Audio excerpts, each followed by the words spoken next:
Greetings, one and all, to the most cursed, most cringiest corner of the internet. A YouTube channel content creator actively alienating everyone in both the analog and digital world. Welcome and good evening, wonderful dice of all alignments. I am Lunar D8.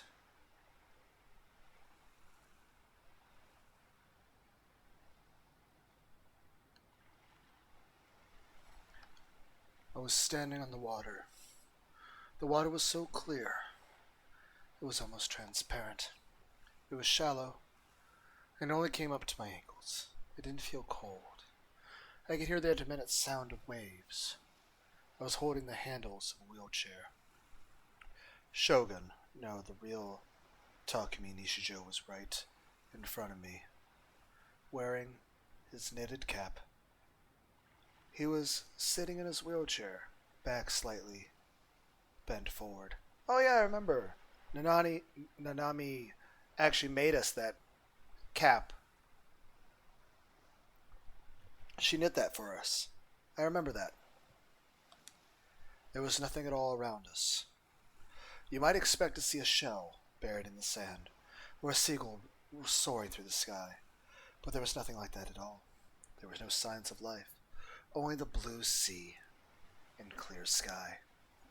The world was flat and level, as far as I could see, extending all the way to the horizon, and only ankle deep. This wasn't the real world. It was a very lazy Minecraft world. I'm going to die soon, you see. I could hear Shogun's voice mixed in with breaking the waves. I couldn't see the look on his face from where I was standing. There was no real sorrow in his voice. There was no real emotion at all. I think you can tell that just by looking at my body. It was reed thin, small, covered in wrinkles. All his hair had fallen out. It's a congenital disease. My body stopped growing at the age of 10 when it manifested. And now, I'm growing old. Early aging. It was a rare disease that affected one in around 8 million people. I remembered hearing about it. The age of 10. I remembered the terrible event I'd experienced around that age. 3 months before the bus accident. That's when it appeared. Did you cause the bus accident? Maybe. At the time, I barely knew anything about my own power. Far before the illness appeared, when I was very, very young, I'd been able to use my gigalomaniac power. I thought that was normal. I'd used it many times, consciously and subconsciously. And so my body started to contradict itself. Senna Aoi told you about this, right? The antiparticles which are produced alongside the particles build up within the D-sword. Mathematically, antiparticles are things that go into the past. The more they build up, the more the gigalomaniac finds himself becoming disconnected from their present state. Eventually, this disconnect causes their very being to collapse. Shogun was unmoving in his wheelchair. What was he looking at? What could he see? The more I use my power, the more the disease progresses. Can't you use your gigalomaniac power to fix it? Using my power advances the disease. Essentially, if I try, the two cancel each other out. Nothing changes. Why? Why did you make a loser, a creepy otaku like me? Couldn't you have made somebody stronger, more handsome, more aggressive? Creating a person especially one who could use a gigalomaniac's power, is no easy task. I had to go into a coma for almost a year to create you. So, I was incomplete? And that's what makes you so very human. You don't need to try to make me feel better. I mean it. I sighed. I really did hate this guy. Remy always told me not to use my powers. She got very angry. She wants to save you, right?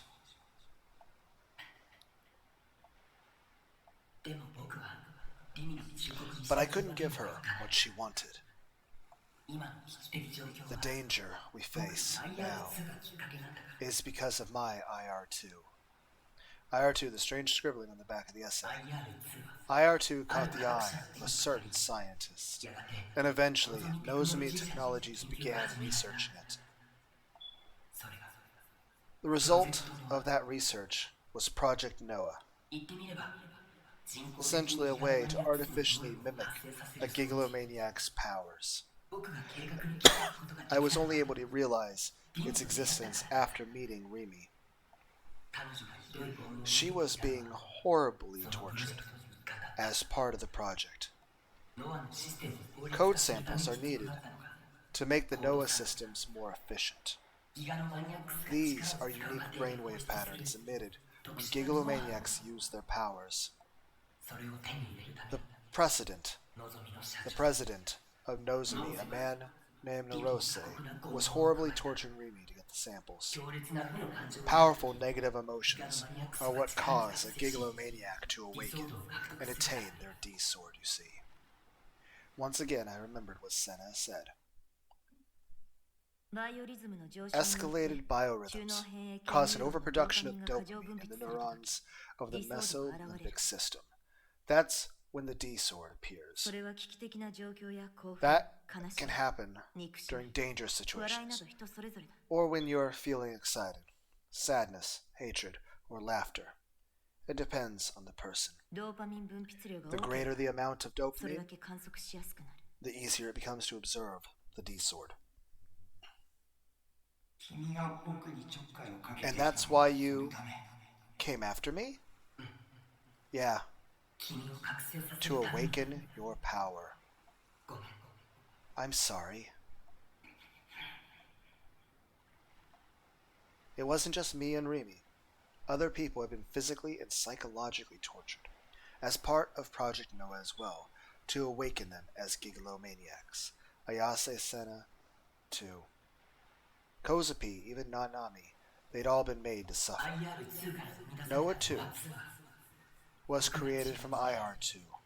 I had to stop it myself. But with my body like this, I can barely even move. And Nozomi started to come after me, too. They wanted my code sample. The fact that I was staying at AH Tokyo General Hospital made matters even worse. It has secret connections to the Nozomi group. So, I had to hide. That means your Ami, the girl in the hospital room, nobody can find. The only one who could get to me was Remy. I stopped being able to even move. And then, you made me. Shogun nodded slightly. Remy kept begging me to erase you. She said that keeping you alive was wearing away my life. But I don't have much time left. Even if I don't use my power, it won't make much of a difference. His voice was so very calm. Maybe it was the calm of someone who was given a death sentence years ago. And I knew that if you awakened and learned to use your power, I wouldn't last. Because you and I are one mind? That's right. でも、一つだけ約束。But promise me one thing. もう妄想はしない。 No more delusions. ね。 Okay? タクの妄想力はとっても強いから。 Your delusions are very strong. Goku shows up like, I heard your delusions are strong. Let me fight them. Ah! I don't know. I once made a video about Goku helping people with low self-esteem. I think I called that the fear of Lunar D8. My sense of humor is terrible and self-depreciating. But hey, that's just me being honest and just myself. So, yay. The more delusions you create, the more it consumes the life of your real self. If I kept my promise to Rimi, I wouldn't be able to go save her.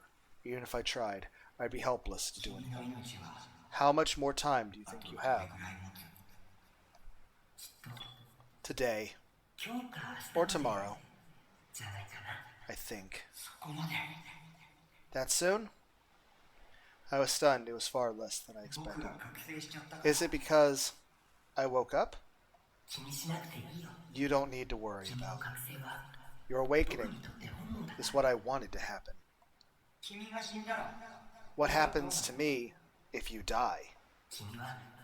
You share the same mind as me, but you're also a real human being, created via real booting. Maybe you weren't born in the same way as other people were, but you're still human. If I disappear, will you survive? No. I think at most my lifespan would go from a few days to a few weeks. But don't even think about making such a stupid decision. I want you to destroy Noah too. And I want you to use as much of your power as it takes to do it. Yeah, I know. I'm not enough of a softie to hold back for your sake. Shogun laughed. His shoulders shook. Just a little. I didn't mean to make him laugh. So it made me mad. I'm glad you woke up. It may be selfish of me, but I'm going to let you handle the rest. Suddenly, the feeling of the handles of the wheelchair disappeared from my hand. His wheelchair had moved away from me and was gliding across the water. The wheels were slicing through the surface, creating little waves. I had no intention of following him. I just watched him go.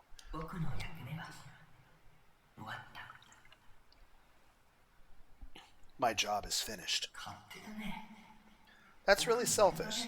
You're just gonna make me do all the work? I'm a little tired. Let me sleep. He turned his wheelchair back around to face me. Like always, I couldn't read his expression, but there was tension in his voice. There's no time. Hurry. Narose has brought Noah 2 online at full power. The only way to stop it now is to destroy Noah 2 directly. I'm counting on you. And then he disappeared, like he vanished in a fog. The colors of the mental world began to slowly fade. You don't have the right to ask me for anything. I'm just doing what I choose to do. The sound of the waves got further and further away. I took a good long look at the endless blue sky to burn it into my memory, like Rimi had once done. And then I softly closed my eyes.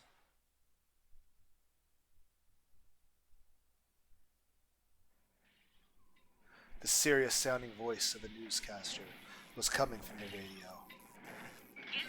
Current confirmed fatalities stand at 233, but this number is expected to reach over 30,000.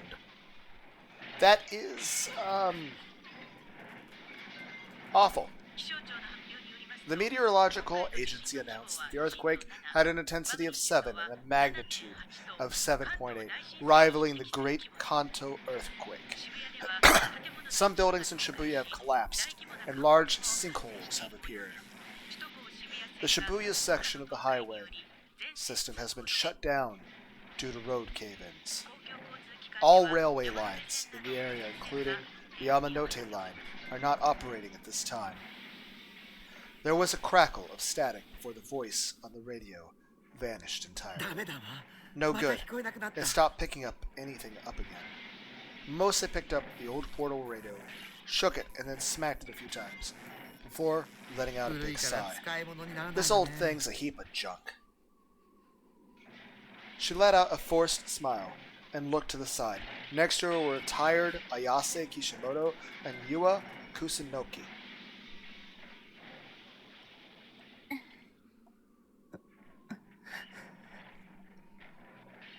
Both Ayase and Yua's clothes were covered in dirt, and it was obvious how difficult it must have been for them to get this far.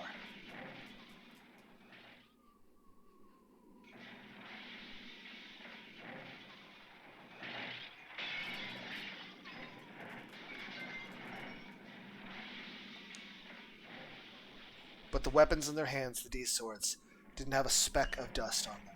Their cold light was as bright as ever. After the earthquake, Yua and Ayase had walked from Yoyogi to Shibuya, then headed to Frisia's office to meet with Momose.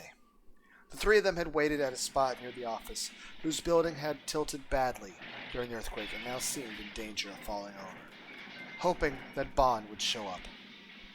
But even by the time morning came, there was no sign of him. Momose had suggested leaving Shibuya, but Ayase had rejected the idea. Gladiol has awakened. We need to find the rest of the Black Knights. Then she tried to drag Yua out into the rubble of central Shibuya, lacking any better options. Mose and Yua had come with her. It was 7 in the morning and the sun hadn't even been up for an hour yet. There was no sign whatsoever of crisp morning air. Nightfall had hidden the full extent of yesterday's disaster, but now the dawn's light was beginning to expose it, and they were in the middle of it. Shibuya was a scene from a nightmare. Huge cracks had appeared in the road, and their asphalt had bulged up from beneath the ground. Several buildings had fallen over, burying the streets around them in rubble. Most of the glass had shattered, and the huge billboards and the roofs had fallen off the sides. There were dead bodies lying everywhere, exposed to the elements. At first, Momose would feel terrible every time she saw one, and give a silent prayer for them in her heart. But there were so many that she soon had to force herself not to think about them. If she did, it would break her. Once in a while she'd pass by someone else. They were all expressionless and seemed to be slowly wandering the city with no destination in mind. Several men were working together to save some of the people trapped by the rubble. But without any heavy equipment, it was a hopeless cause. Momose turned to look at the thing in Yua's hands, a D-sword. Ayase had explained what it was to her, a sword which could create things from nothing, as if by magic. What Bon had said was true. Yua seemed surprised and confused that she herself had one of the swords. So, Kishimoto, Ayase was walking ahead of her, and didn't even turn around when Momose spoke. There was a tense nervousness on her face. So, there are 7 people with these D-swords, including you. That's right. Do you know where they are? I don't. Then, I can feel it. The will. We're going to the right way. Ayase was no help. Momose sighed and repeated the same thing she'd been saying all morning. It's dangerous to be wandering around out here. We should get somewhere safe. No. There's no time. You don't think the other, Black Knights, was it? You don't think they're at the evacuation shelters? She's right. Kishimoto, I think we should get to a shelter, too. Perhaps Yua was more persuasive than Momosi had been, because Ayase suddenly stopped. Her eyes narrowed. She was staring down a street on Dargonzaka Hill, which was now completely impassable to cars. There. Huh? What's there? Hi, Nanami. Ayase was staring at a girl who was coming from the direction of the station. She was wearing a sume uniform, but her clothes were more of a mess than Yua's and Ayase. She was holding a huge cross-shaped sword up to her chest, with just her left hand. Her steps were unsteady, as if she might fall over at any moment. Oh no! Mostly ran towards the girl. Nanami Nishijo, her plump body shaking with each step. She was concerned about the D sword in Nami's hands, but for now, she was more concerned about helping her. She grabbed her tiny body and helped her to stay upright. Are you okay? You did a great job getting this far. I'll make sure you get to a hospital, even though they don't exist anymore. So just hang in there. Nanami just looked at him with vacant eyes. Bango. Huh? What did you say? Where? My bangle. My bangle. Yua and Ayase ran up to her as well, just a moment after Momose. This girl. This is Nishijo's little sister. I see. If she's Takumi's younger sister, that explains why she has what it takes to be a Black Knight. Both of you, help me with her. We have to get her to a hospital. It hurts. Yeah, it definitely would. We should give you morphine. We should probably give you morphine. Nanami moaned in pain. My right hand. Right hand? Oh, no one's actually noticed she's missing a hand. Yeah, that's... Mostly took a quick glance down at her hand, only to gasp in shock.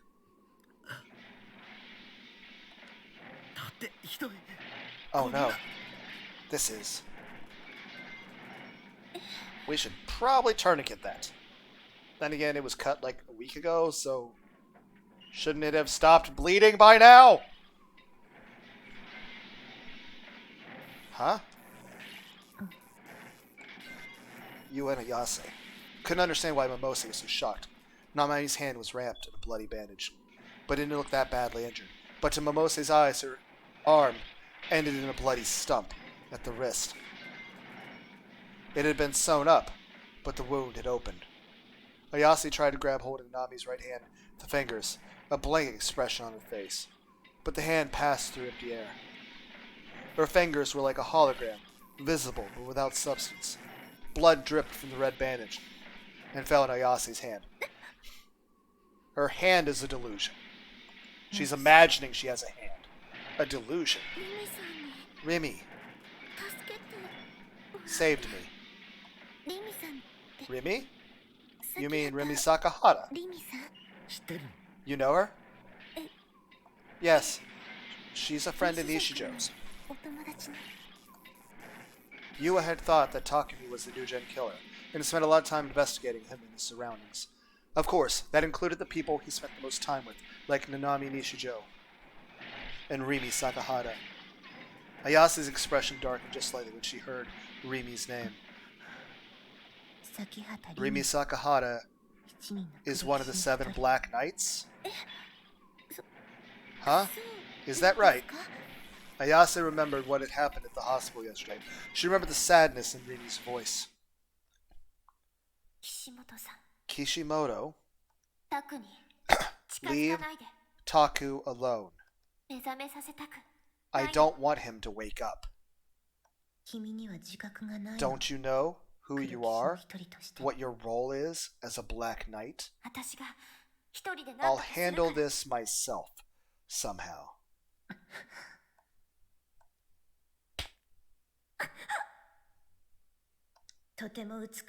Your feelings are a beautiful thing, but that's not what the Great World desires. I don't want it either. I don't want you to have to bear all the burdens yourself.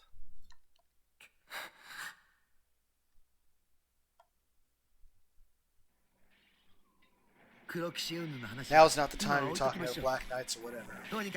We have to get her to a hospital right away. The bleeding's bad. Mimose put her handkerchief up against Nanami's wounds. She has a terrible fever and she's deathly pale. We need to hurry. Brother. I want to see my brother. A single tear dropped from her empty eyes. And just after that, it happened without warning.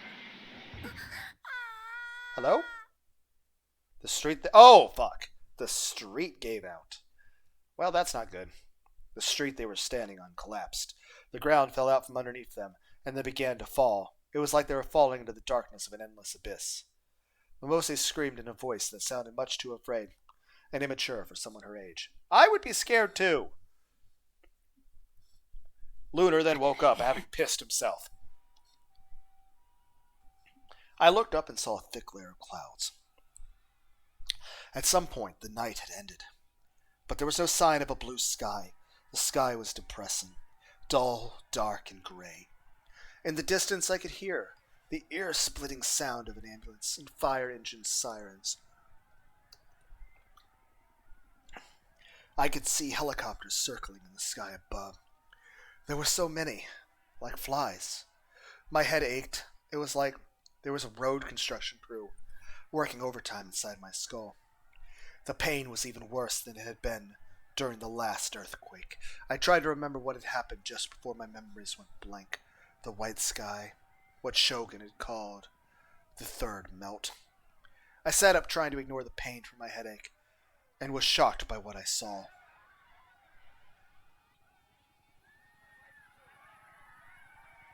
The city I knew was gone. It was like one of those post-apocalypse movies that had been popular a decade ago. Shibuya had been destroyed. The traffic signals, the roadside trees, even some of the buildings had fallen over. The famous televisions above Scramble Crossing were cracked and silent. The roofs above the entrance to the subways had collapsed, burying them. The bridges where the Yamanote line ran had collapsed, leaving the severed rails jutting out into space. There were people lying everywhere, blood and scraps of flesh clung to the rubble. People who weren't moving. People moving in pain. People screaming, "Help me!" People covered in dust and dirt, crawling on the ground, deathly pale. People crying as they held an unmoving body in their hands. The smell of blood, the stench of something burning, and the smell of dust in the air. I could see pillars of smoke rising in the distance. So, this was the power of Noah 2. I felt a wave of terror wash over me. It was a weapon of mass destruction. I finally understood why Shogun was so desperate to stop it. Wait, where was Shogun? I came back to my senses and looked around. I could see a badly bent wheelchair right next to me. His tiny body was laying next to it. I ran over to him and held him in his arms. Hey! Hey, wake up! I yelled at him, but there was no answer. I couldn't hear the voice of his mind either. Was he dead? I put my ear up to his mouth. His breathing was faint, but he was breathing. He was just passed out. I tried giving him a light slap on the cheek, but he didn't wake up. Where is Noah 2? Unless I knew that, I couldn't even go save Rimi and Nanami. I should have asked Shogun to tell me earlier. I took my phone out from my pocket, but the battery was dead, and nothing I did could make it turn on. It was useless now. Was there anybody besides Shogun who would know? Think. There was no time to waste. That Norose guy might decide to kill Rimi at any minute. Who? Who else was out there who knew about Noah 2 and who could help me? You're all special. But the most special of you all is the boy who created Whose Eyes Are Those? Issei Hatano, Senna's father, one of the original members of Project Noah's research team, and now he was missing. I'd never met him, no, I might have just missed him a few times. According to Kozup, he was wandering around Shibuya, dressed as a homeless 見つける person. しかない。 I'll have to find him. I picked up Shogun's body and carried him on my back as I started to walk through the rubble. He was shockingly light. I had no idea where Hatsuno could be. I just have to look for him. Shockingly light or not, though, Shogun's body still weighed around 20 kilograms. I didn't have the strength to carry him around Shibuya, not with the rubble and destroyed roads. I also say this, granted he is light in weight, but I have tried to help move elderly people before, and I will tell you this. One, it is so incredibly difficult because you have to be so careful moving them because their bodies are just, they can't handle their own weight. So you have to like go out of your way to carry them in a way that is extremely uncomfortable in order to minimize any possibility of hurting them. Because if you were to just carry them without any concern, it would be too easy to hurt somebody. So I'm just saying, it's incredibly hard to take care of elderly people. Also, it seems like a lot of people don't seem to actually regard them as people. I don't know. I think a lot of places seem to have elder abuse, which is, that's depressing, but everyone seems to, I don't know, seems to be the world we live in. I'm just saying it's really, really difficult to carry another human being and be gentle with them if they're somebody whose body is frail. I didn't have the strength. Right, I already read that. I had never done any real exercise in my life, after all. All I ever did was sit in front of a PC. I thought about taking Shogun to a hospital. But the way things were in Shibuya now, I couldn't call an ambulance. I ran out of strength halfway up one of the less steep hills in Dongonzaka. I was out of breath, and my body was pouring with sweat. I wiped the sweat from my brow and stopped to catch my breath. Hello?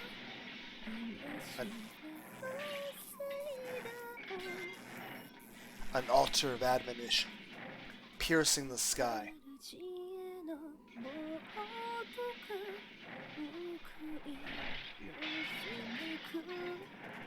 A blasphemy unto the Lord, a torture much deserved.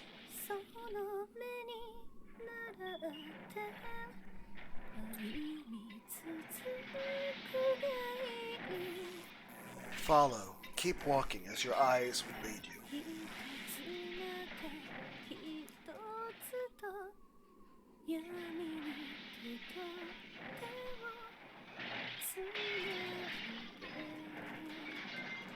One and then another, clasping hands in the darkness. And then I could hear a faint voice. The voice was singing. It was sad, but not in despair. It was pleasant to the ears. I'd heard the voice somewhere before. It was on the stage at a concert hall. Last time it had been accompanied by violently flashing lights that shocked the eyes, an earth-shakingly loud noise. But now it was an empty road with no one around, in a collapsed city where death now ruled. Ayase. I put Shogun down and looked around me, but the only thing I could see were a few corpses. I looked around for Ayase, trying my best not to stare at the bodies. Where was her voice coming from? I could see a collapsed street in front. There was a huge hole open in the ground. If I remember right, the subway ran under this street. It didn't seem possible for her to be down there, but I looked over the edge anyway just to see. It was around 5 meters deep. There were small piles of rubble everywhere. Ayase was lying there. Takumi. I'm coming. I leapt down into the hole. I screwed up the landing and fell face first into a pile of rubble and died. Ayase's leg was pinned by a large lump of concrete, and she couldn't move. I tried to get it off her, but it was too heavy for me to even budge it by myself. It's not just me. There are 3 others here as well, including your sister. Nanami's down here? Why was she here? Didn't that Narose guy have her? Nanami! Nanami! I ignored the pain I was feeling. and forced myself to stand up. I shouted her name, but there was no reply. I looked around and saw one other woman besides Yase, a portly woman, lying face down on the ground. She wasn't moving, but I also couldn't see any injuries. She was probably just passed out. I could see Nanami, or the other person, maybe they'd been buried alive. I needed to do something fast. I glanced up at the hole above me. There was so much dust I felt like I was going to start coughing. Just looking at it. Beyond it, I could see the sky. I thought of Shogun, who I'd left lying on the ground. I remember what Rimi had said. The more delusions you create, the more it consumes the life of your real self. But there was no time to waste. I pulled out my D-sword from invisible space. I sat down next to Ayase, looked at her face, making sure to keep her leg out of my field of vision. I stared into her eyes. That was enough. Create a delusion. Make it strong, make it real. There's not one big piece of concrete on top of Ayase. It's just a lot of smaller pieces. None of them are heavy. I can pull her leg out easily. I can save the others too. Me and Ayase, if I create a shared awareness between two gigalomaniacs, it's bound to become real.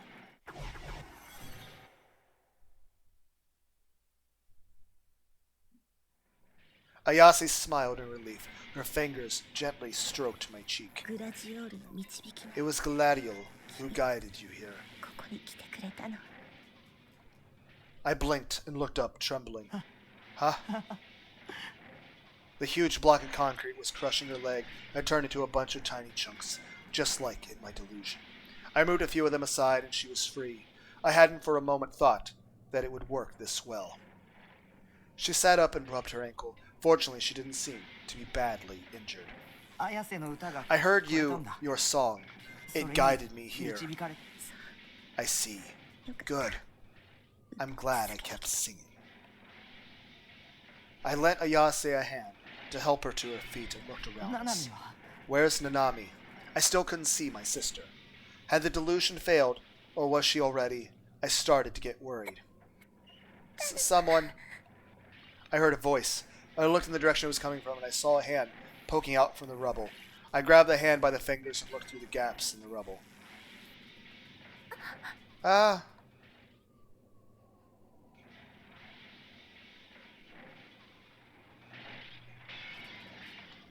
Huh? The gap formed a small tunnel, and at the end of the tunnel, there was a girl in glasses. I recognized her. It felt like it had been a long time since I'd seen Yua.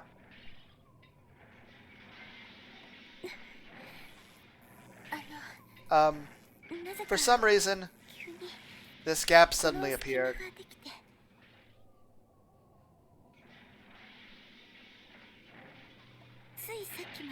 A moment ago, I couldn't even move.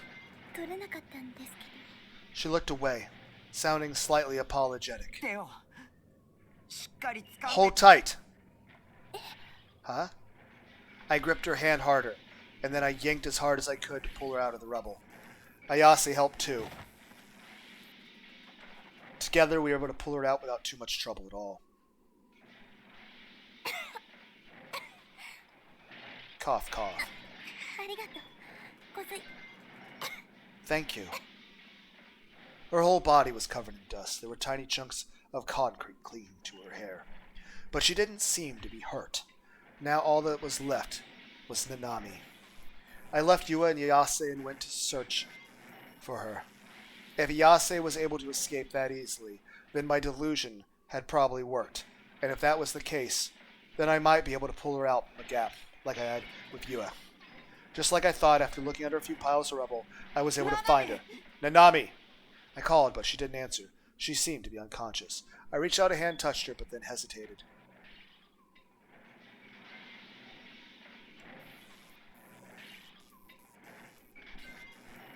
I remembered how she suddenly disappeared when I touched her yesterday. No, this Nanami was real. She had to be. I reached out and grabbed her shoulder, or rather her blouse. I could touch her just fine. I could feel her warmth. I pulled her out as hard as I could, just like I'd done with Yua. Unlike the other girls, Nanami's clothes were covered in blood. Her arm, in particular, was bright red. I laid her face up on the ground and checked her breathing. Her breathing was pained and barely there, but she was breathing. Good. Now I was worried about her blood-stained right hand. I went to grasp it and take a look, and my fingers slipped right through it. A delusion. So Nanami's right hand was... I'm sorry. I'm sorry for getting you caught up in this. Ugh. Nanami let out a soft moan. Her face was covered in dust. I put a hand up to her cheek and softly ran my hand along it. Her eyes opened just a little. Brother? Her gaze wandered about the room for a second before she saw me. Nanami? What? Suddenly her face twisted in sadness. Tears came pouring down from her eyes. She gripped my hand tightly with her left hand. Brother! Brother! She pleaded with me in a whisper, but I just shook my head a little. Your real brother is somebody else.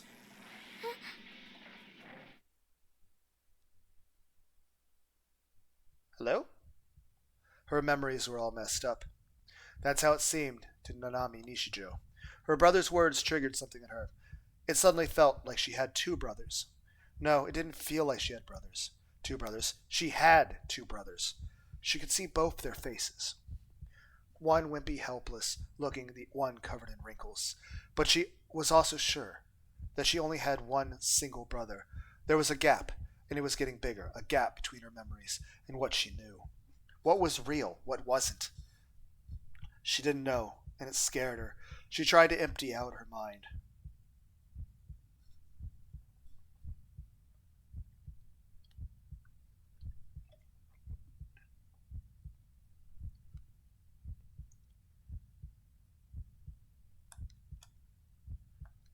And suddenly her own words came back to her, like a rippling on the water. I have to be the big sister now.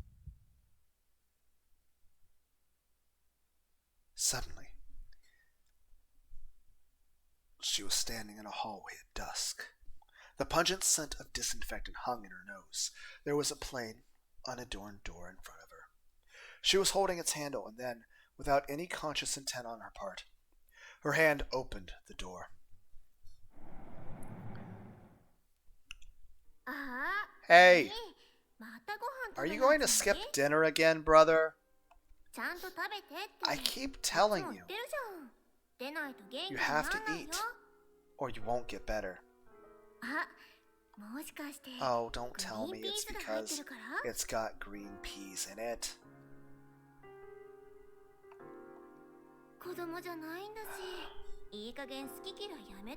You're not a little kid anymore.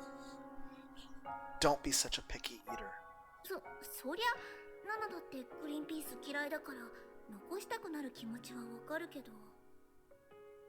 I mean, I don't like green peas either, so I know why you wouldn't want to eat them, but if you don't eat them, I'm the one that gets yelled at by that scary head nurse.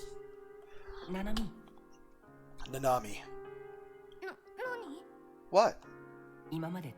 I'm sorry for taking out on you all this time. For all this time. It's really rare for you to apologize. But you won't have to put up with me anymore.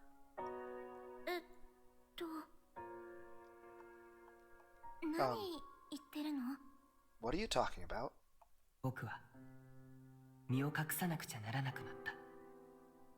I'm going to have to go into hiding. So, you don't need to come here anymore.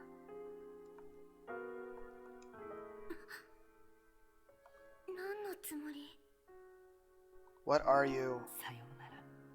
Goodbye.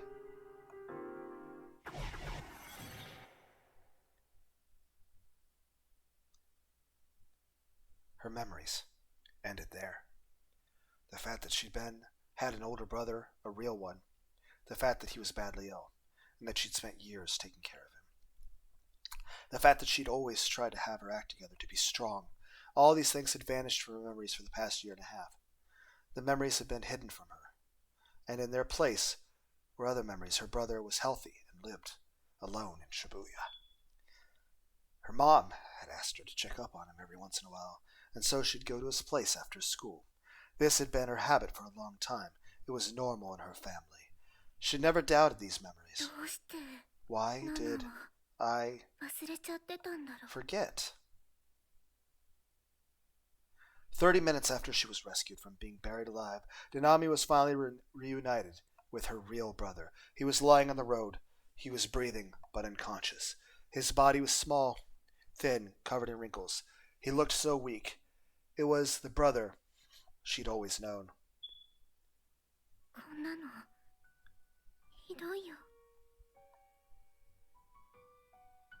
This isn't fair. Sure, I complained about my brother a lot, but...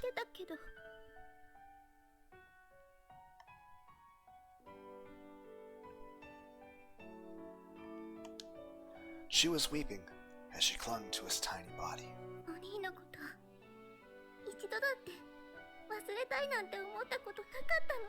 I never wanted to forget about him. How could he be so selfish? It's not fair. She heard a metallic clinking sound coming from his clothing.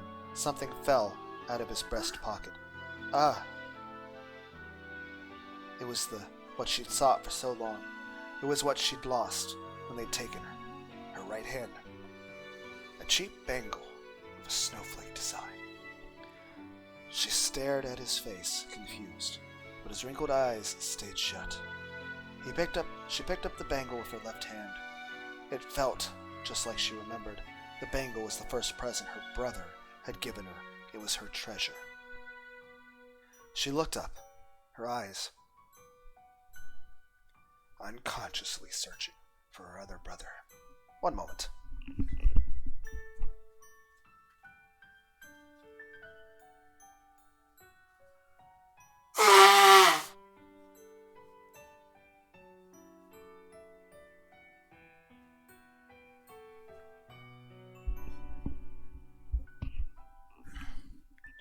I'm back. She looked up, her eyes unconsciously searching for her other brother. He had his back turned to her and held a long sword in his hand. He was walking away. He was going to leave. Nanami's intuition told her this clearly. He was going to leave without saying anything to her. The thought made her sad. Go. Nanami squinted and looked around. Did I just hear a voice? It was her brother's voice as she remembered it. It was speaking directly into her mind, coming from his unconscious body. He and I are one mind in two bodies. He's your other brother.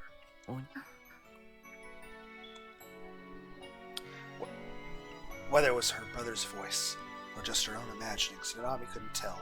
But either way, yeah, okay. She whispered to his brother, as he lay on the ground. And then she stood up and walked toward her other brother. She could barely walk. She had spent days in a dark room, pinned to some sort of bizarre object, forced to endure terrible pain. She didn't remember how many times she'd thought about dying. Her right hand especially had a constant pain, like someone had torn clean through the bone of a huge saw. It felt like there was no hand there, but when she looked, she could see one. The confused sensations were driving her insane.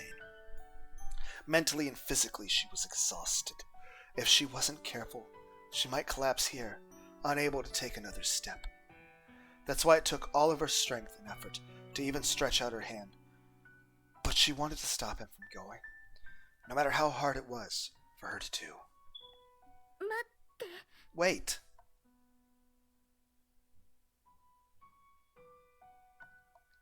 She just barely squeezed out the word, but he heard it. He stopped and turned back at her. She had succeeded in keeping him from leaving, but now she wasn't sure what to say.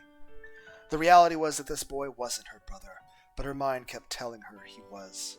The two feelings got mixed together in her head, and she couldn't separate them. But the bangle she held in her left hand, it felt cold to the touch, but the fact that it was a present from him warmed her heart. It connected the two of them. That's how it felt to her.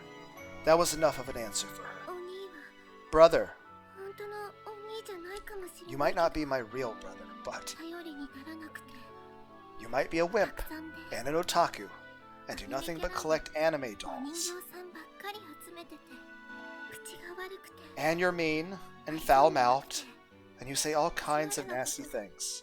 ばっかり言うけど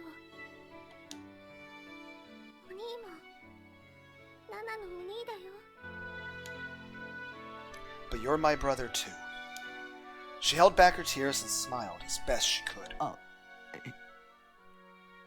Thank you, ありがとう。ナナミ。 Nanami. Her other brother gave her a shy smile, and then relieved, she slowly began to pass out. Nanami staggered like she was about to fall. I quickly ran over to grab her. Ah. She was unconscious, her face was pale. Her breathing was labored. 早く病院に運ばない We と。 have to get her to a このままじ hospital. ゃ危ないわ。 Her life is in danger. The large woman who said her name was Momose spoke sternly as she looked at Nanami's face. Then she turned to look at Shogun. そっちに寝かせてる子も That ね。 child too. I gave Nanami to Momose. 二人を頼みます。 Take care of both of them, please. あなたはどうする？ What will you do? 探さなくちゃ。 There's somebody I have to find. I needed the location of Noah too. I asked Nanami, but she wasn't sure where they had been holding her. My one chance was to find the man named Hatano. 必要なことなの It's necessary, isn't it? グラジオール If we're going to defeat Gladiol? グラジオール。あ、 Gladiol. If what she meant was Noah too. うん、 Yeah, そうだよ。 that's right. Ayase's expression tensed. She took a step forward. She was dragging her foot a little. Maybe she'd been hurt after all. 一緒に行くわ I'll go with you, too. その必要はないよ。 There's no need for that. Ayase just shook her head. 一に集まらな We いと need all 7 of us. 綾瀬も、それに、 I want you and Yua to find a man named Hatano. 畑野っていう人を探してほしい。 Yua was standing behind Momose when I said her name, and I could see her twitch nervously. その人が He knows where Noah 2知って is. るから、一緒に行動しなく We ても don't have to be together. みんなの I can see and hear わかる。 everything you do. だから、 So, 今は手分 let's けして split up 探して for now. Right now, that was the best option we had. We had to hurry. If another earthquake hit, there was no guarantee I'd survive. Understood. 分かった Ayase spoke, looking disappointed. なんだかよくわからないけど、 I'm not sure I follow. 野瀬源一が Genishi Norose is behind all of this. You know him, そういうこと。 so that's it. それなら、 You can let 妹 me さんたちの handle ことは the two of them. 私に任せなさいな。 She puffed her chest out and then she nodded, as if trying to give me courage. ただし、 Just don't do 無茶しちゃダ anything メよ。 stupid. それと一つ頼まれてほしいんだけど、 Do me a favor. バンちゃん、ヘラヘラ笑ってるうさんくさそうな中年刑事を見たら、私に連絡するように伝えてくれる？ If you see Bon, he's a middle-aged detective who's always got a dopey-looking grin on his face. Tell him to call me. Was she talking about Yasuji Bon? I knew he was dead. His partner had shot and killed him. I'd seen it happen while unconscious. I tried to tell Mimosa that, but まったく、 sheesh. あの人はこん Where な did that 時に idiot wander どこを off ほっ to? つき歩いてるんだ I か。 wonder. まあ、案外どこかで怪我人を助けてるのかもしれないけどね。 Well, knowing him, he might be out there helping the wounded somewhere. But when I heard her say that, I just couldn't tell her. というわけでよろし So く。 yeah. Let him know if you see him. はい。 Okay. I nodded. It was a promise that I knew I could never keep. I know, I'd probably feel the same way. I'd probably do the same thing, man. But I couldn't think of any other way to answer her. あの、 Um, 西条 Nishijo? Yua's voice was barely audible, and she wasn't looking at me in the eye. For the past few minutes, she'd been glancing over at me, waiting for a chance to speak. あなたのこ I'm と sorry 疑ってごめんなさい。 for suspecting you. 私、西条くんを傷つけるようなこと I said all those terrible things to you. The lenses of her glasses were covered in dust, but even if I couldn't see her eyes, I could tell she was crying. 謝っても許してもらえるとは I don't expect you to forgive me, ない even if I apologize. それでも But still, 謝らせてくださ let い me say, I'm sorry, ごめんなさい and I'm so sorry. She bowed deeply. I just turned my back to her without answering. 僕のベースにある There's a Sarah figure セーラのフィギュ in the base. はい アよかったら I'd like you to have it. もらってくれる It'd been a huge shock when I found out she'd lied to me, but now I knew what she'd been going through. But still, it felt like saying I'd forgiven her would just be arrogant. I'd always thought of her as my enemy. I wasn't entitled to an apology.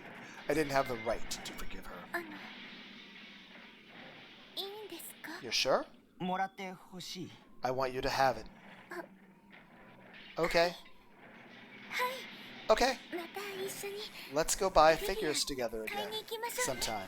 Sounds good. Actually, sounds fun. She finally gave me the kind smile I'd seen when we first met. I nodded. And then glanced over at Yase and Momose too. And finally, I took one long look at Nanami and Shogun. And then I started to walk alone through the piles of rubble.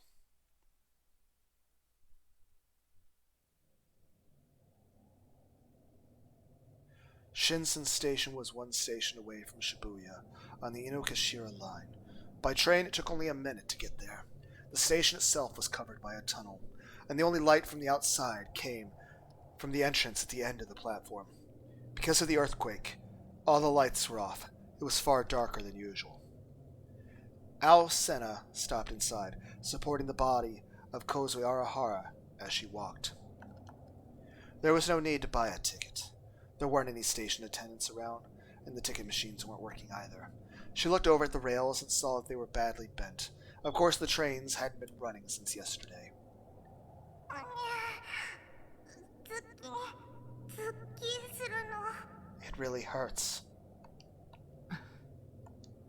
Kozue's left leg was covered in blood. She'd cut it badly on glass during the earthquake. Senna had tried to stop the bleeding with a towel, but the cut turned out to be deeper than she'd thought. Kozue was going to need real medical attention. Gigalomaniac powers couldn't heal injuries. The pain made your brain realize the injury was real, whether you wanted it to or not. You couldn't create a shared awareness that the injury didn't exist. You couldn't make it so it never happened. Your human instincts wouldn't let you. もう歩けないのだ I can't walk anymore, Kozue said telepathically, looking like she was about to cry. But Senna said nothing. She'd come straight here to Shinsen Station, on foot. When she reached the empty platform, she suddenly let go of Kozue. With one leg too weak to move, Kozue dropped to the ground. Senna paid no attention to Kozue, who was looking up to her in confusion. She was staring at a single point on the platform, teeth gnashing in rage. やった I've finally found you. She was staring at a figure sitting on the far end of the platform. Oh, セナさんの that's your daddy! なのだ A homeless man, dressed in filthy rags. He had a sign reading, "The minds of men will perish." Senna began to walk slowly towards the 誰 man. に向けたメッセージだ Just who is that message for? Her voice was ice cold. These are my last words left for those who can turn negative into positive. Senna. The homeless man Hasno spoke her name coldly, without even looking up at her. お前に慣れ慣れし You く don't 名 have 前 the を呼ばれ right たくない to say my name. この半年 I've spent half a year ずっと考えて thinking You know, お前を about how I was going to ど kill うや you? って殺すか ありがと Thank you. どうして礼を言う Why are you thanking me? う。利己的な理 My 由 reasons で are selfish. お前に殺される Dying こと at は your hand 私 may be に the とって best way I 最 can 善の atone. 食材かもしれない。そう、それなら This 話 will を be quick then. Senna real booted her D-sword. She decided the method she'd use to kill her father. She'd kill him with the D-sword. It was simple, which meant it was closest to the truth. How she killed him didn't matter. What mattered was that she killed him. すまない I'm sorry. He still wasn't looking up at her. どうして謝る Why are you apologizing? お前に For making 父 you 殺 bear しの汚名を the shame 着 of せて killing し your ま own う father. 殺せさえすれば I'll accept any どん shame な恥ずかし as めだっ long て as 受 I けてやる kill you. お前は You killed母さんと Mom 妹を and my 殺 sister. 事実だ I did. しかも And the way they died was so awful. むごい最後 Senna's voice had been completely devoid of emotion, but now it was starting to waver. Just a little. お前には見せた I didn't want you to see it. いや No, 今のは聞き forget な I said that. なぜあんなことを Why did you do it? 過程を説明する There's no ことは point 無 in 意味だ explaining the past. お前は納得しな You い wouldn't し accept it. 結果が and it 改 wouldn't 変される change わけで things. もない Senna lowered the D-sword toward Hadano's head. そうやってまた逃げるの So you're running away again? 間違っていたのは I was 私だ wrong. That's all there is to it. それが全てなんだお前には失望した I'm disappointed in you. まだ期待していたのか You were still expecting something from me? What? 人を含めて Everything in this 世界 world は runs 全 on て電気 electricity, 仕掛け including humanity itself. そう言ったのは You were the one who お said 前 that, だ Senna. セナ Senna's shoulders were shaking. For almost 3 years, ever since Hatano had begun the Mana project, the two of them had barely even seen each other, and yet he'd seen through her almost instantly. Something felt wrong, but the uncertainty in her heart turned into raging anger that threatened to make her lose control. Senna, 惑わされるな don't be deceived. 電気仕掛けならばお前 If の we're all その electricity, 私を恨む感 then 情 your hatred for me is た nothing だ but の an 電気 electrical 信 signal, 号しかない too. Hatano kept talking. Senna tried to force herself to calm down. お Calm 前の down. 言葉なんか無効だ Nothing you say あま matters. り感情的な行動 Don't let your をとる emotions drive your actions. If you で do, なければ you'll start to contradict お yourself. 前は矛盾するその言葉を受 You け取って mustn't はいけない accept those words. 精神攻撃だ They're a psychological attack. 判断を中止するんだ Stop making decisions. 話を終わりだ We're done talking. Senna went to raise her D-sword. But ever so slightly before she could, Hatano suddenly stood up. Kozue was watching them nervously.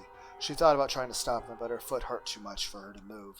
She wasn't sad, but in her heart she was sobbing. Hatano walked toward her with broad strides.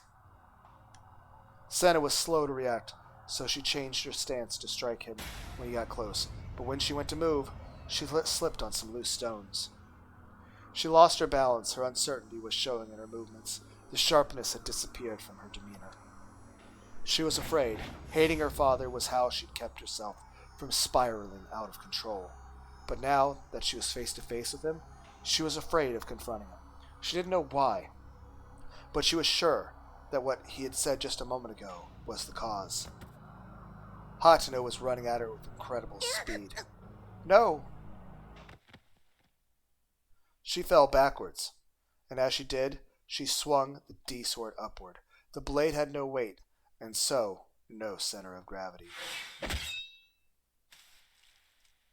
First it cut through the tiles on the platform floor, and then it sliced into his shoulder. The cut was clean, like a hot knife through butter. Senna was pushed backward by her father's hands. Red blood was spilled from his wound. There was a look of relief in his eyes.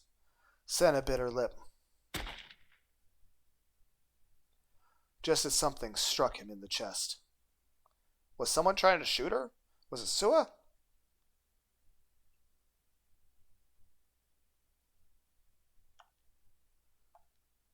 It passed through his body from behind, before whizzing by Senna's cheek. Blood poured not just from his shoulder, but from his chest as well. The crimson liquid spurting from the wound splashed on Senna's face. A bullet. Senna had fallen flat on her back. She looked up quickly and tried to find the man who'd fired the gun. Oops! I missed! The man was standing in the gap between the Shinsen Station tunnel and the tunnel that led to Shibuya, the railroad crossing that was one place where you could see the sky. He had a gun in his hand. Pretty good shot from this distance, though, don't you think? Senna's father fell down next to her. His chest was already covered in blood. Had he protected me? Me? Of all people? Senna looked in disbelief at the blood spreading across the station floor tiles. Words are chaos. Her father whispered with his dying breath. You are too honest and open, Senna.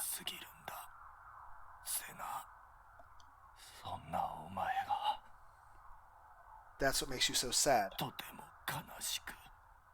And that's what makes me love you so much. The bullet had been aimed at Senna, and Hatano had saved her. She had been trying to kill her father, but instead, he saved her life. Damn you. Senna's grip on the blade tightened. It doesn't matter. The plan was for both the Hatanos to die here, after all. A strange noise was echoing across the platform. Senna instantly realized that it was being caused by Noah too. How long had it been here? She felt infuriated at the man with the gun who had interrupted her after she finally found her father. How dare you interrupt me? As she stood up and looked at him, a baby's cries suddenly echoed across the dark platform. Senna suddenly felt something different in her hands. For some reason, instead of a sword, she was holding the rotted, desiccated corpse of a baby.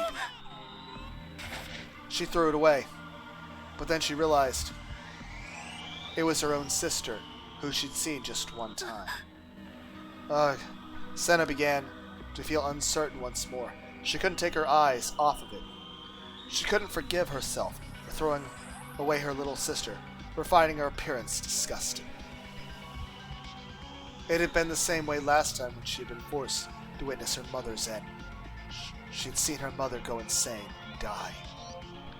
When she'd seen that, it wasn't just sorrow or fear that she felt. The thing she'd felt most was disgust. That feeling had lingered in her heart as a sense of guilt, and she'd been averting her eyes from it through the act of hating her father. Even if her mind knew this was a delusion, the feelings she'd locked away inside her mind had awakened, and she was paralyzed by them. And it wasn't just Senna. Kozue was the same. She saw a huge mirror appear in front of her, and her own reflection, weeping blood from its leg, was asking her a question. Who are you? Kozue was frozen in terror.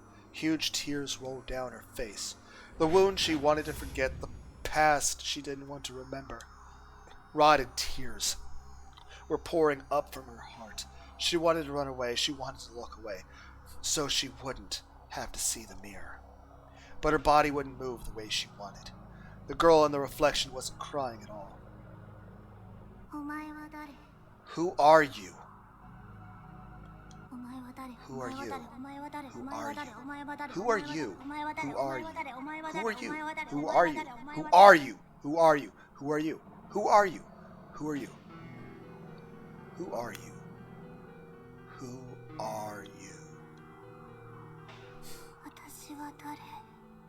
Who am I? Who am I? Who am I?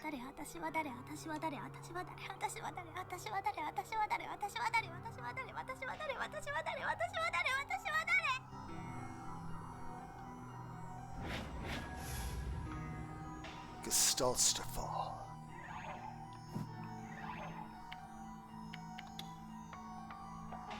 The name of a psychological concept where a person can see things but no longer identify what they are.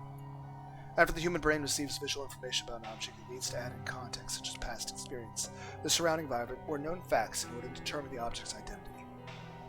For instance, in reading this paragraph, you've seen the letter A on the page many times, and your brain has unconsciously identified it as the first letter of the alphabet. However, if for some reason this process of identification were to fail, you would see the letter A, but no longer be capable of understanding what it is. In this case, it would simply look like a meaningless shape. This failure of identification is referred to as Gestaltstafel, from the German word Gestalt, or shape. Yeah, I want to try to learn how to speak German and Japanese. We'll get there. Keine Liebe. Just like when she'd lost the power to speak. Just like when her mind had been broken. The person in the mirror, the one asking the question, ceased to look like her. She couldn't be sure of the sound of her voice. She couldn't be sure of the way her hair looked. She couldn't be sure of the shape of her nose. She couldn't be sure of the color of her eyes. She couldn't be sure of the thickness of her lips. She couldn't be sure of her appearance.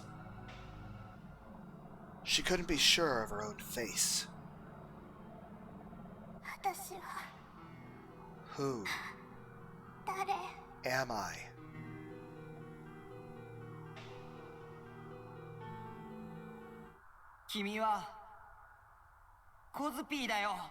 You're Kozapi.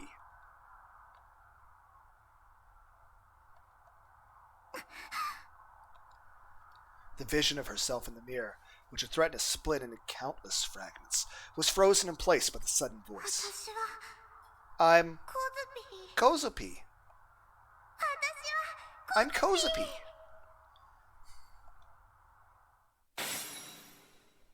Her identity solidified once more. Kozue came back to her senses.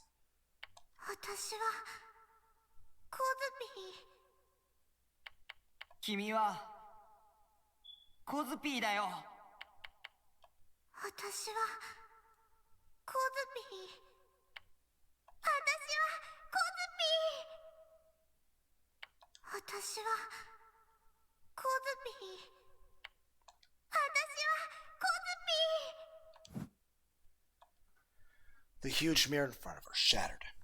Kozue searched for the voice of the one who had saved her, and there in the corridor leading to the turnstile she saw him. She screamed his name with the voice she thought she'd lost forever, her real voice.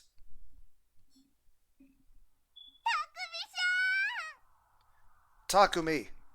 Kozapi yelled, with her real voice, not the one from inside her mind. I realized it was the first time I'd actually heard her speak. It was thanks to Kozapi that I was able to get this far. I'd heard her screams for help all the way from the police box at Dogensaka Hill. I followed the voice and found the two of them. Senna and Kozapi were trembling at delusions I couldn't see, and Hatano lying on the ground covered in blood. I'd finally found him, and it was too late.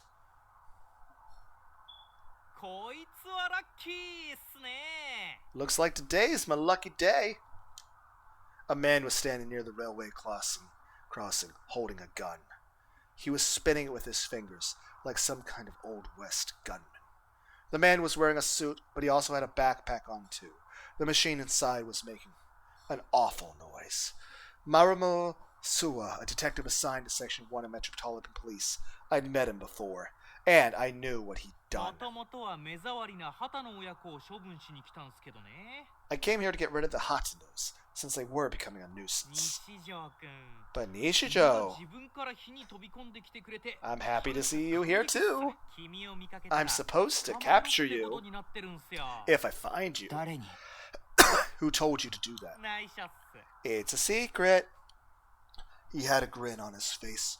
The way he smiled reminded me of Bon, his partner. But the difference was this.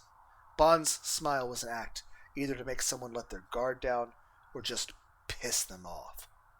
But Sua's sly grin was a reflection of who he really あん was. たはノロセの居場所を知ってる Do you know where Norose is? 西条くんさ。 Listen, Nishijo. Sua shook his head and sighed.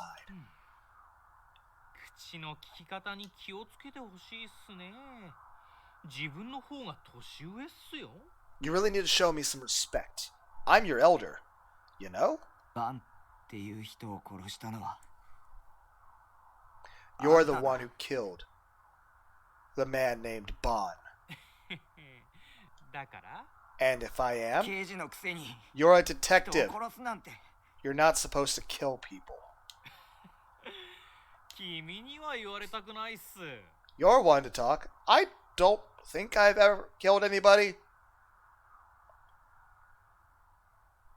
I don't think either Nishijo has ever killed anybody.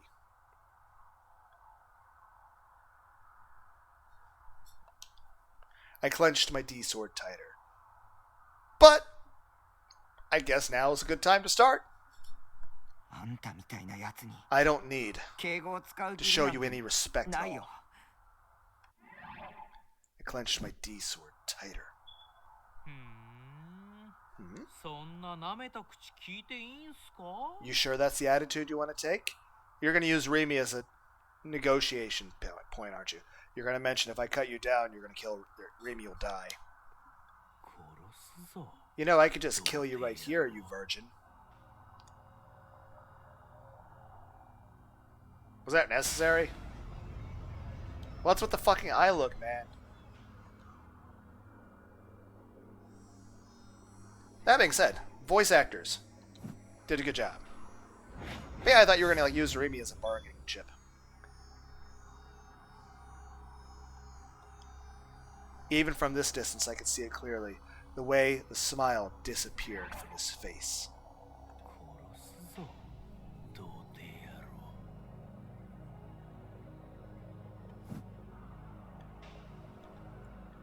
And then, without taking a step from where he was, he waved the hand that wasn't holding the gun. Did you throw a shuriken at me? Takumi, watch out! Did I get stabbed by a shuriken? An impact, pain, a sudden sensation. I looked in surprise at my shoulder and saw a cross-shaped object I recognized sticking out of it.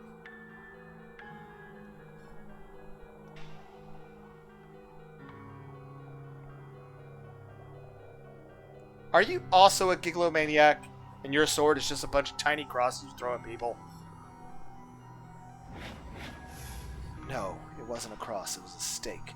The cross-shaped stakes used in crucified murder. It was so fast I hadn't even seen it hit me. In the darkness of the station, I hadn't even realized it was coming at me. Sue had thrown it from that distance with perfect accuracy. I tried touching it. It felt cold and smooth. Was it a delusion or real? The pain was getting worse. The strength was draining from my hands. I couldn't hold my D sword anymore. 再現してやる。 I'll show it to you again. Sua spoke in a cold voice that belied his anger. 貼り付け事件。再現。 I'll show you the crucified murder one more time.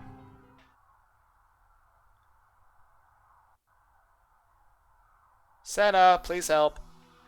Another of the cross-shaped stakes appeared in Sua's hand.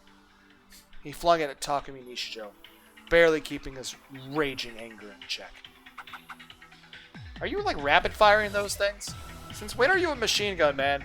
The stakes ignored air resistance and all of the physical laws. So you're a gigalomaniac too, or you're just using your backpack to give you magic. Music's definitely picked up. This sounds like a combination of ghost data, infected mushroom, and the Laguna theme song battle music from Final Fantasy VIII. The stake ignored air resistance and all the physical laws. Gah! It flew in a straight line and struck Takumi in the arm, like it had a will of its own. 15 had already hit. Not one missed. Takumi's shoulder, his arm, his wrist, his hand, his hips, his thigh, his knees, his stomach. Blood was pouring from deep wounds. It's no fun playing darts if you never miss, but... Another stake had already appeared in his hand. He threw it too.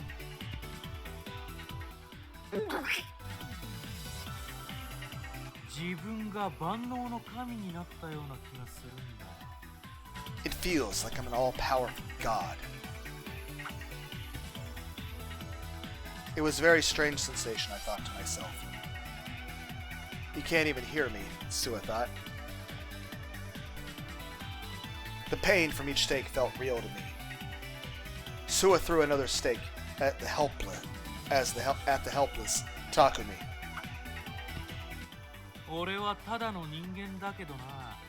I'm just a normal person, but now I've got the same power as all of you. I'm just a normal person, but now I've got the same power as all of you. Every awful thing that was happening was because of the Noah 2 terminal in his backpack. Every wonderful thing that was happening was because of the Noah 2 in Sua's backpack. With the terminal, he didn't need to be close to Noah 2 to benefit from his power.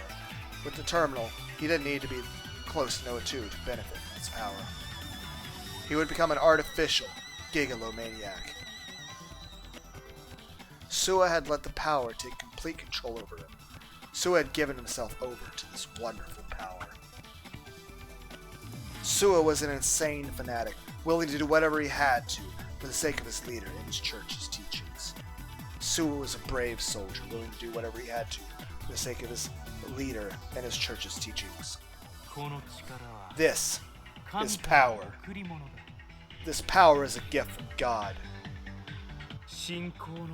It lets me fight for the sake of the divine light. For those things I believe in. Sua threw another stake.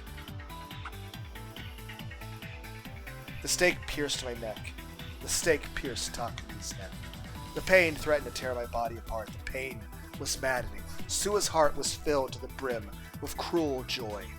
He wondered just how much pain Takumi could endure. Like torture, death was gradually approaching. Like torture, Sua was gradually bringing him closer to death.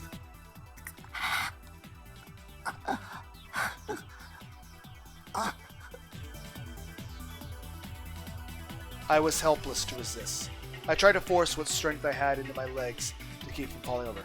Takumi was helpless to resist, but he didn't fall over. More and more stakes hit my body.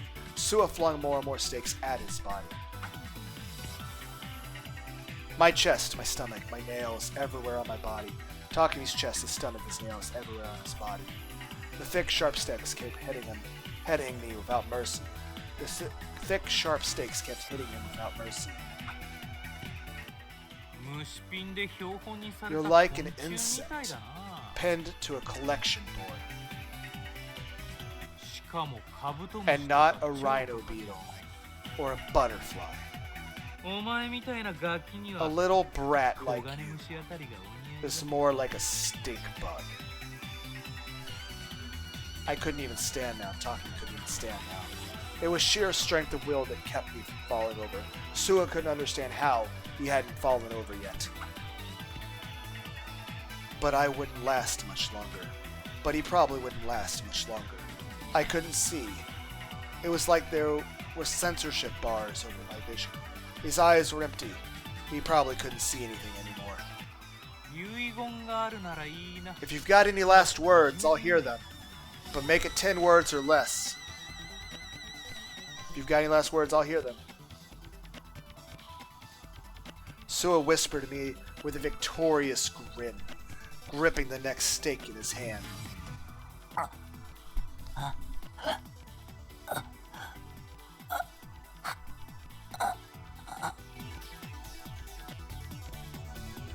The next one would kill me. The next one will kill him. さっき When you called me a virgin. って言った。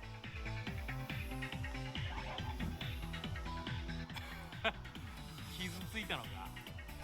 Did that hurt you? さっき童貞やろって言った。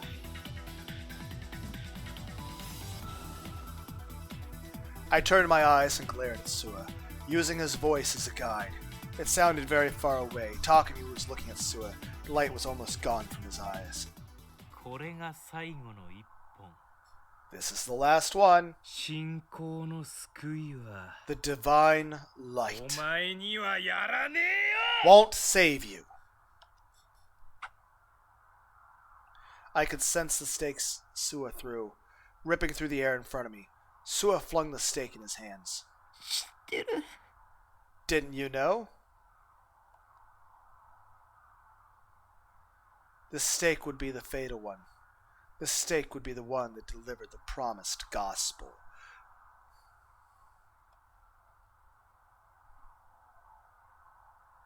And the one it would kill was... 童貞の妄想力はすごいんだ。 Virgins have really strong imaginations. I'm a wizard! There was a dull thud.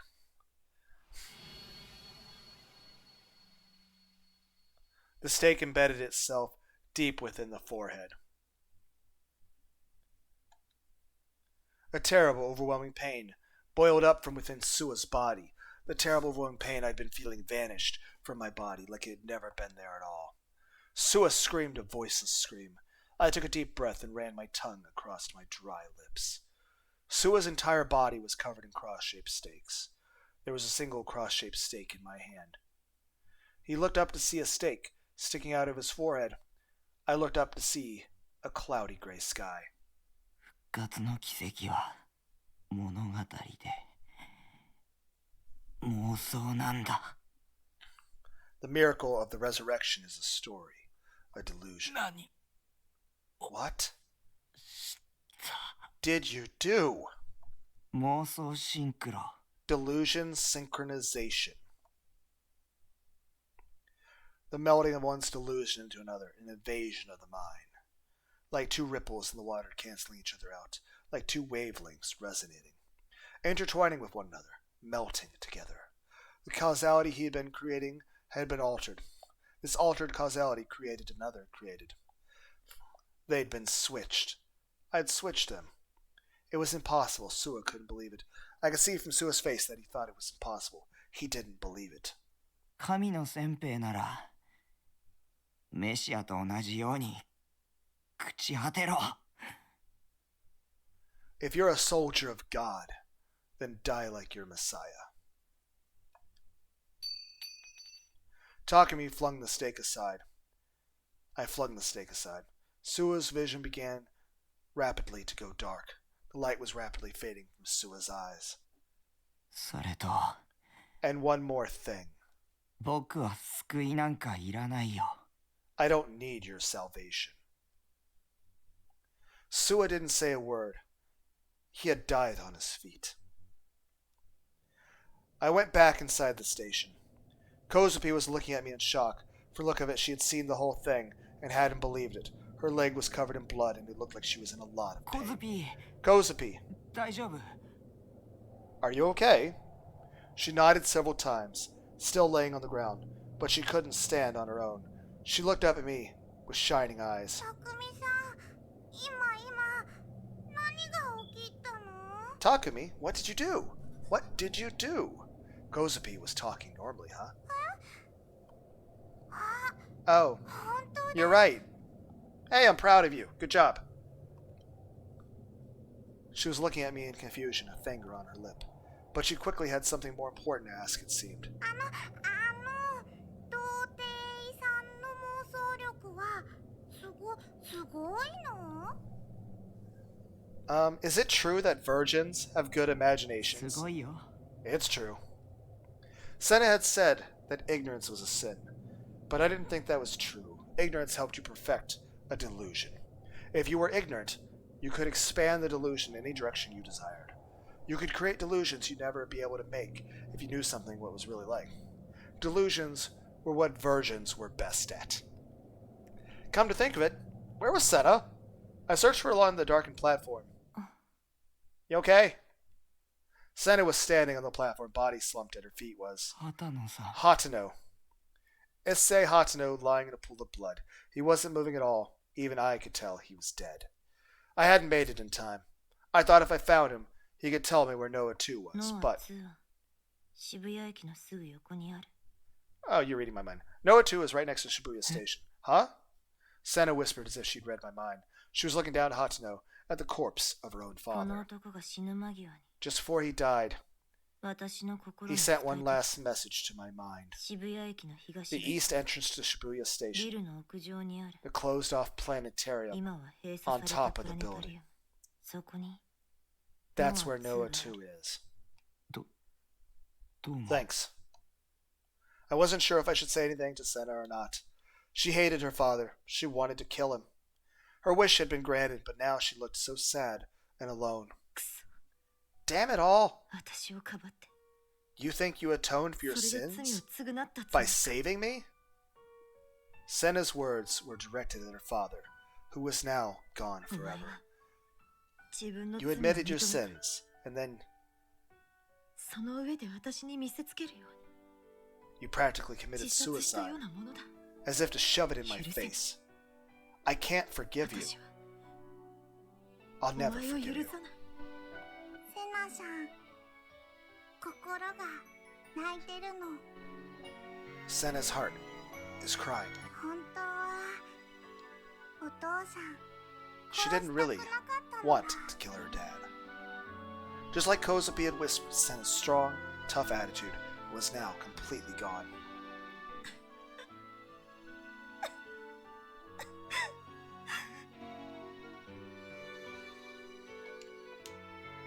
She was sobbing. She fell to her knees right there.